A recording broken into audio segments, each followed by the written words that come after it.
50 இயர்ஸ்க்கு அபோவ் இருக்க men and woman காமனாக ஃபேஸ் பண்ணுற ஒரு சைலண்ட் டிசீஸ் தான் ஆஸ்டியோபோரோசிஸ். ஆஸ்டியோபோரோசிஸ் அப்படின்னா போனோட டென்சிட்டி கம்மியாகி போன் ரொம்ப வீக் ஆகுது.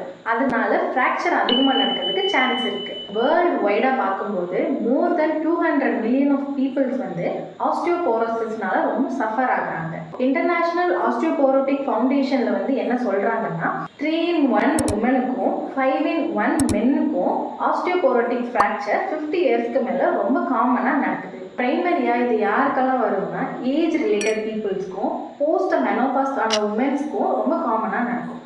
செகண்டரியாக இது யாருக்கெல்லாம் வரும்னா லைஃப் ஸ்டைல் சேஞ்சஸ்னால வரலாம். Example, lack of physical activities, high salt intake, smoking, alcohol, அதுபோக Parkinson, stroke, multiple sclerosis, COPD அவங்களுக்கும் வரும்.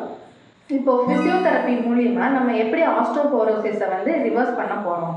Regular 20 to 30 minutes walking, core strengthening, balance exercise, regular weight bearing exercise, muscle strengthening exercise மூலிமா நம்ம reverse பண்ணலாம். மோர் இன்ஃபர்மேஷனுக்கு ஸ்க்ரீனில் தெரியுற நம்பருக்கு கால் பண்ணுங்கள்.